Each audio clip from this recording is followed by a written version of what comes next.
Hey guys, Josh here with the Weekend Angler, back with another Short Tip Saturday video.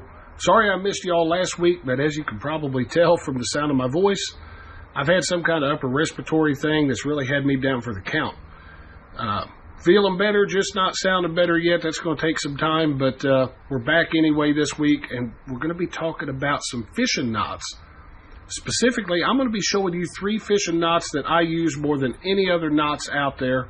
I'm going to show you how to tie each one of them. That way you can use them too. So stick around.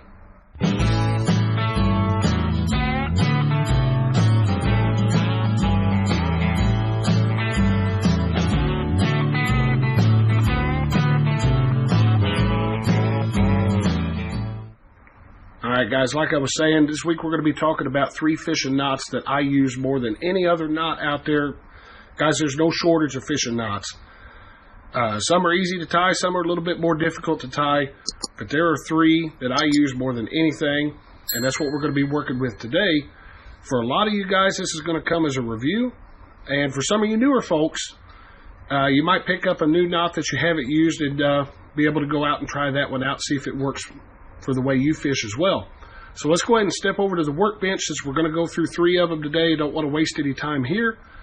I'm going to walk you through each one of them, and then I'll see you when we're done. Alright, we're going to start out with the improved clinch knot. Begin by feeding several inches of line through the eye of your hook or lure.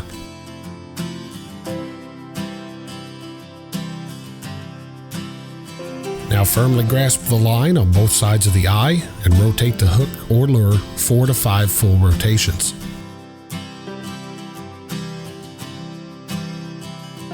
Place the tag end of the line through the open loop nearest the eye of the hook.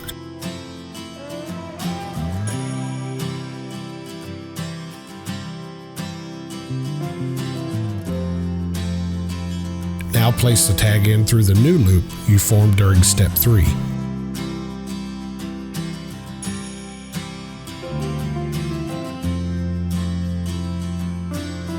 Moisten the knot using saliva or water and then pull until securely tightened.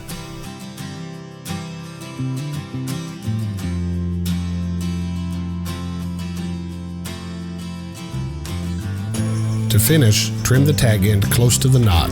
Leave around 1/8 inch of tag. Your improved clinch knot is now complete. Next up, we have the Palomar knot. Begin by folding the line onto itself several inches above the end of the line.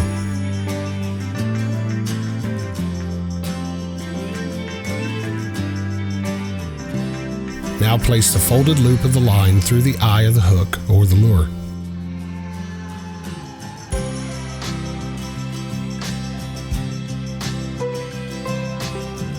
Tie an overhand knot using the loop of the line you place through the eye. Don't fully tighten it at this time. Now place the hook or lure through the loop formed by the overhand knot.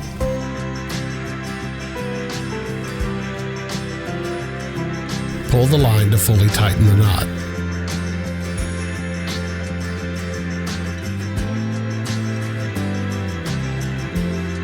Finish it off by cutting off the tag end near the knot.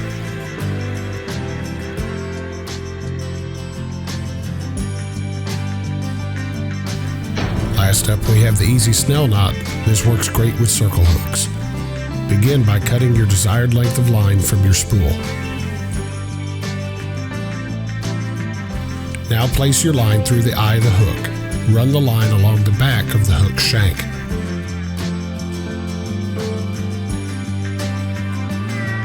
Wrap the line 5 to 9 times around the hook shank below the eye. Make sure the wraps are close, but not overlapping one another.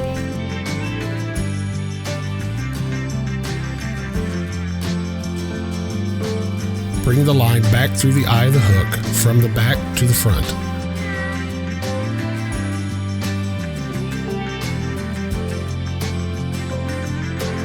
Pull tightly to secure the knot.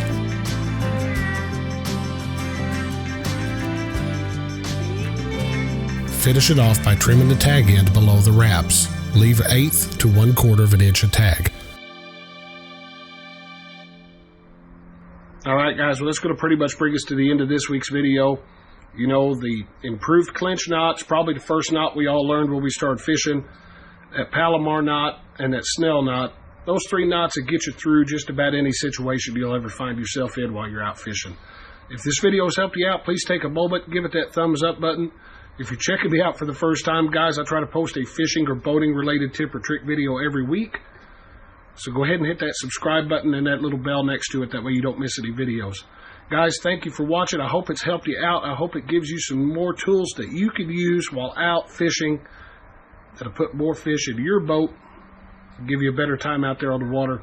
So guys, take care, and as always, appreciate you watching The Weekend Angler.